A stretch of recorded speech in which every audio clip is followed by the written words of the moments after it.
हिमालय की तलहटी में बसा एक शांत गांव था, जहां गंगा की लहरें हवा से रहस्यमयी बातें करती थीं। इस गांव में रहता था अर्जुन, जिसे सभी प्यारा लड़का कहते थे।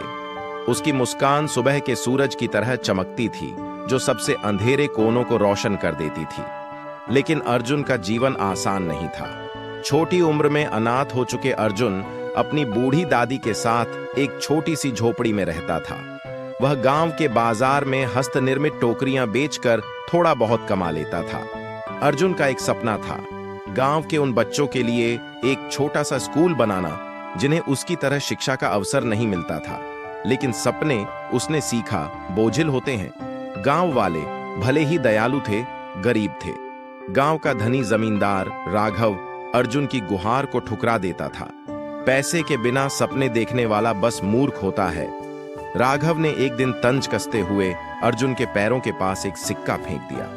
अर्जुन ने उसे शर्मिंदगी के साथ नहीं, बल्कि चुपके से दृढ़ संकल्प के साथ उठाया। उसने धीरे से कहा, भोलेनाथ मुझे रास्ता दिखाएंगे। अर्जुन भोलेनाथ यानी भगवान शिव का भक्त था, जिन्हें गांव में बाधाएं हटाने वाला और शक्ति देने वाला माना जाता था। हर शाम अर्जुन पहाड़ी पर एक छोटी गुफा मंदिर में जाता, जहां एक साधारण पत्थर का शिवलिंग जंगली फूलों से घिरा रहता था। तारों भरे आकाश के नीचे वह प्रार्थना करता, धन के लिए नहीं, बल्कि साहस के लिए। भोलेनाथ, वह कहता, मैं बस एक लड़का हूं, लेकिन मेरा दिल बड़ा है।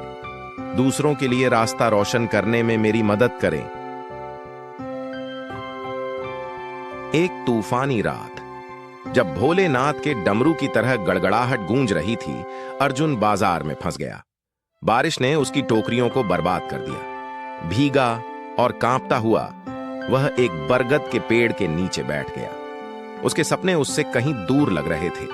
उसकी आंखों से आंसू बारिश की बूंदों के साथ मिल गए, लेकिन उसने हार नहीं मानी। आंखें बंद करके उसने प्रार्थना की, भोलेनाथ मुझे कोई संकेत दिखाए। मुझे नहीं पता कि मैं पर्याप्त मजबूत हूं या नहीं। मानो जवाब में बारिश के बीच एक हल्की चमक दिखाई दी। एक बूढ़ा साधु जटाजूट और त्रिशूल लिए धुंध से बाहर निकला। उसकी आंखें गंगा की चांदनी की तरह चमक रही थीं। प्यारे लड़के, तुम क्यों रोते हो? साधु ने शांत लेकिन प्रभावशाली आवाज में पूछा। अर्जुन ने अपना दिल खोल कर रख दिया। स्कूल का सपना, जमींदार की क्रूरता और असफल होने का डर। साधु ने ध्यान से सुना, फिर मुस्कुराया।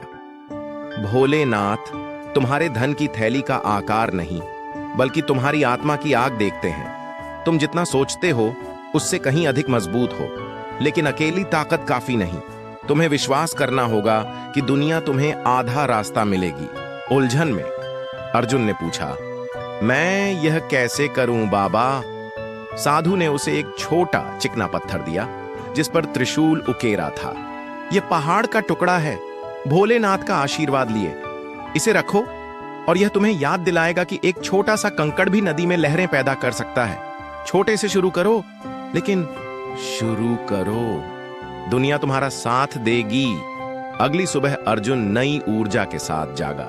उसने उसी बरगद के पेड़ के नीचे कुछ बच्चों को पढ़ाना शुरू किया, एक स्लेट और चाक का उपयोग करके जो उसने बचा कर रखा था।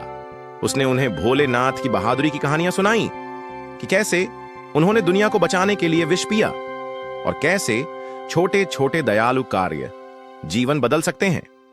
बच्चे अर्जुन के जुनून से मंत्रमुग्ध अपने दोस्तों को लाने लगे। जल्द ही दर्जन भर बच्चे रोज इकट्ठा होने लगे। उनकी हंसी गांव में गूंजती थी।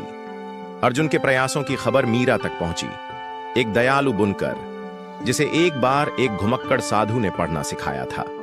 प्यारे लड़के के दृढ़ संकल्प से प्रभावित होकर उसने बच्चों को बुनियादी अक्षर सिखाने की पेशकश की। फिर आया देव, एक बढ़ई, जिसने कक्षाओं के लिए एक छोटा लकड़ी का आश्रय बनाया।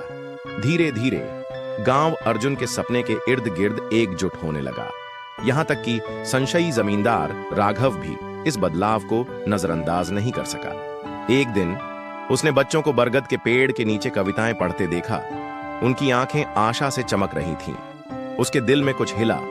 राघव अर्जुन के पास आया। उसका सामान्य घमंड नरम पड़ गया। लड़के, मैं तुम्हारे बारे में गलत था। तुम मूर्ख नहीं हो। मैं तुम्हारे स्कूल के लिए एक जमीन का टुकड़ा दान करूंगा, लेकिन तुम्हें इसे खुद बनाना होगा। अर्जुन साधु के दिए पत्थर को थामे गहरे झुका। धन्यवाद भोलेनाथ, उसने फुसफुसाया, यह जानते हुए कि यही वह संकेत था जिसके लिए उसने प्रार्थना की थी। गांव वाले एकजुट होकर ईंट दर ईंट स्कूल बनाए। अर्जुन ने अथक मेहनत की। उसके हाथ खुरदुरे हो गए, लेकिन उसका उत्साह अटूट रहा। जिस दिन स्कूल खुला, साधु फिर से प्रकट हुआ, भीड़ के किनारे चुपचाप खड़ा। अर्जुन उसके पास दौड़ा, पत्थर वापस करने की पेशकश करते हुए। बाबा, हमने कर दिखाया, कृपया इसे वापस ले लें। साधु मुस्कुराया। उसकी आंखें तारों की तरह चमक रही थीं। इसे रखो प्यारे लड़के, ये कभी मेरा नहीं था, ये भोलेनाथ का तुम्हें तोहफा था, एक अनुस्मारक कि तुम्हारा दिल तुम्हारी सबसे बड़ी ताकत है। इसके साथ वह शाम की धुंध में गायब हो गया, पीछे डमरू की हल्की आवाज छोड़ते हुए। वर्षों बाद वह स्कूल आशा का प्रतीक बन गया, जिसने कई पीढ़ियों के बच्चों को शिक्षित किया। अर्जुन अब एक युवा कभी भी उस साधु या उस पत्थर को नहीं भूला जो उसने अपनी जेब में रखा था। उसने अपने छात्रों को सिखाया कि असली ताकत धन या शक्ति में नहीं, बल्कि सपने देखने के साहस और उस सपने को दूसरों के साथ बांटने की दयालुता में है। और शांत रातों में जब गंगा धीरे धीरे गाती थी, गांव वाले कसम खाते थे कि वे भोलेनाथ की हंसी सुन सकते थे, जो उस प्यारे लड़के को आशीर्वाद दे रही थी, जिसने दुनिया को रोशन करने की हिम्मत की। यदि आपको भोलेनाथ और भक्त का असीम प्रेम अच्छा लगा हो, तो प्लीज हमारे चैनल को लाइक करें, सब्सक्राइब करें और शेयर करें। और कमेंट में जय भोलेनाथ लिखना न भूले। धन्यवाद। जय भोलेनाथ।